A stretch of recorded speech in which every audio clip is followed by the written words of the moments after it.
Suyapichin, he's Cheyenne, but you can just call me Shy. I'm Okanagan syilx, or we're also called Hallville down here in the States. But yeah, I'm here to do some poetry for you guys. So, I mixed up my lineup in my head because I found I had extra time, so I'm excited. Okay, don't know if you guys heard, it's October 7th, which makes it 2 years since this current phase of the ongoing genocide in Palestine, but also like specifically in Gaza.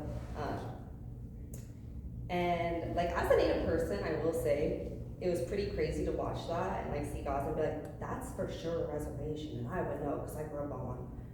They only recently just started letting us off without like having to have a pass to go off. But it was this time where I was looking around and I was like, okay, like who's gonna hide me in their attic? Because eventually this is gonna come home. And I started like reading a lot, and that kind of led me to this poem, which is called Closed Books. So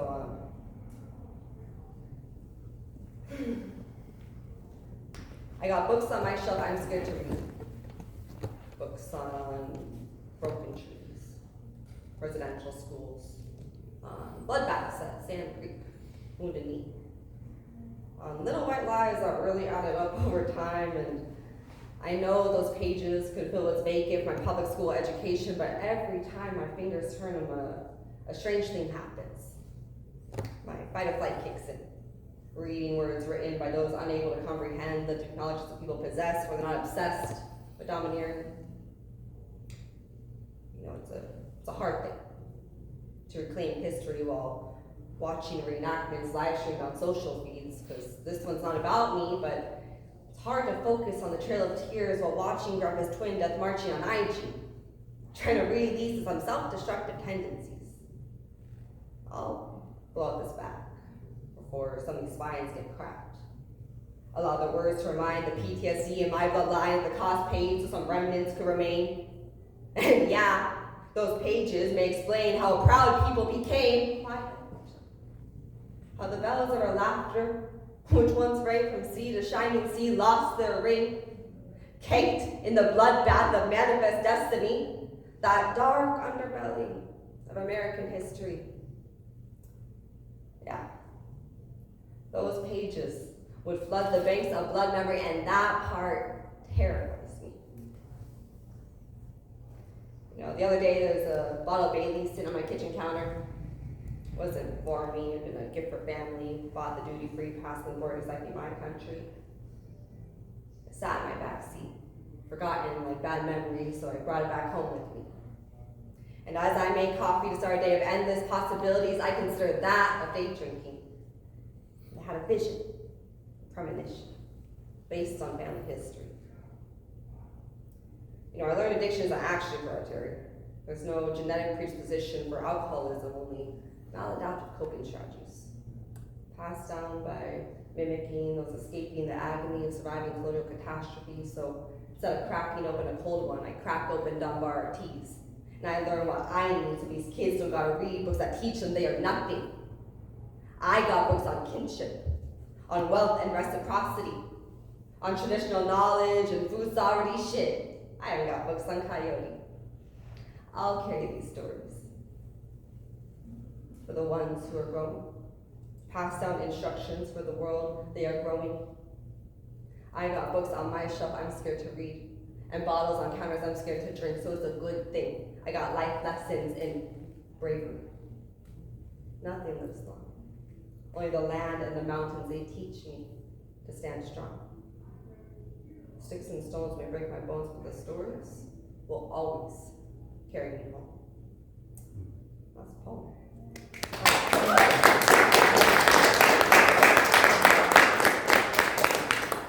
So this next one is called Firekeepers and Gardeners.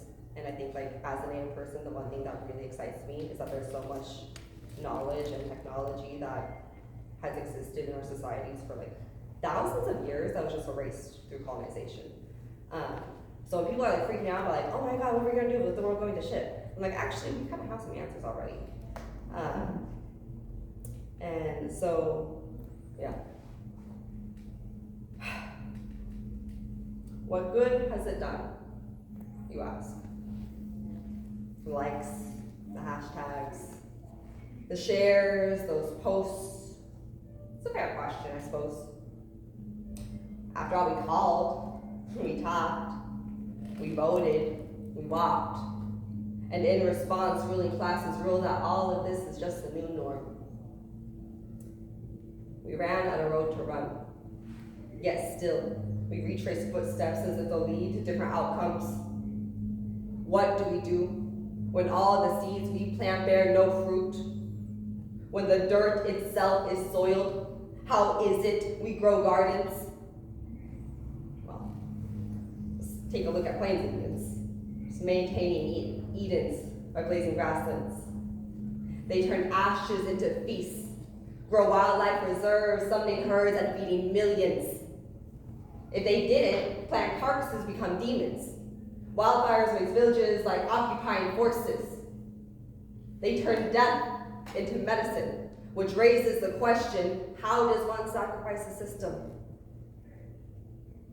If views were twigs, we'd have enough killing to light an empire fire. It raged for a while, flames flicker viral. Let it burn. Let ashes for foundations for future generations. For do our seeds not deserve germination? Some only bloom in the smolder. To sprout, shells must sear. They must choke in the smoke before breathing fresh air. Does white phosphorus, I wonder, affect them similar? What about tear gas? Has it burned your exterior? Have we shared enough content yet? Seen enough bones, be they starving or exposed? Are you tired yet? Tired of drowning in the wave pool of despair designed to keep you gasping for air?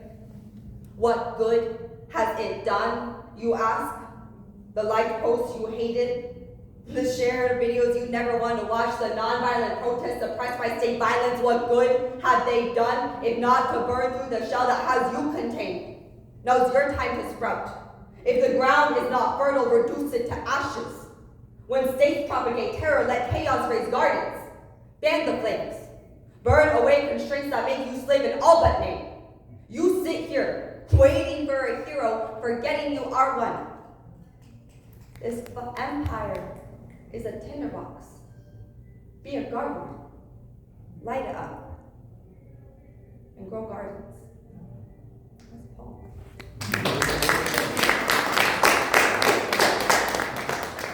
I've been working on something, so if I mess it up, you guys have to be really nice to me. But the name of this thing is Black, Indigenous, and Immigrant Voices. All right, great. I work with kids, and so like, I see a lot of minor voices on the daily. And yeah, this is just a poem I wrote about it. Every single recess, the first thing I hear is Miss Shyanne! I hear trust in my voice and feet go pitter-patter. What I see trailing after are long streamers of hair. Plaited with such care, it brings back memories of my grandma's high chair. Her abuelita adorns her with bows. She knows Mija's presence is a gift.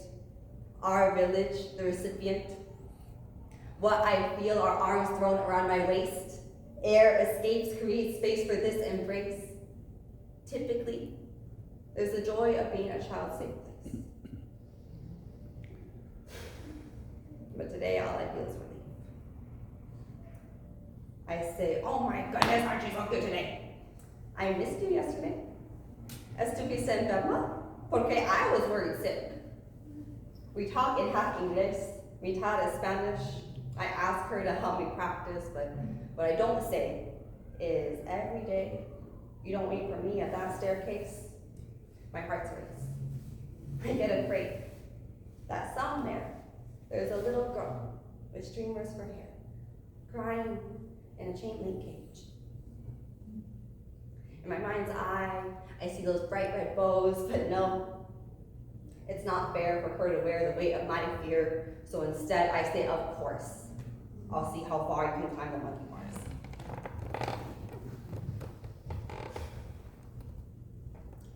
I hear winter is coming, and now I shiver when school visitors wear uniform.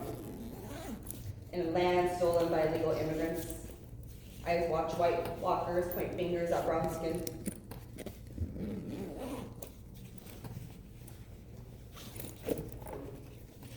In a land stolen by illegal immigrants, I watch white walkers point fingers at brown skin. I hear how warm smiles turn icy at the sound of conquistadors' vocabulary. But what I know is that for her, I do the impossible. I'd slay night kings, breathe fire, grow wings. What I know is that ice melts and I am a dragon. So think twice about who you tell to freeze. What I know is I will see her tomorrow. Because if I don't, God have mercy on those who dare take her from me. Not when every day we hug and I say, hasta mañana, mi corazón. And that's all I got for you.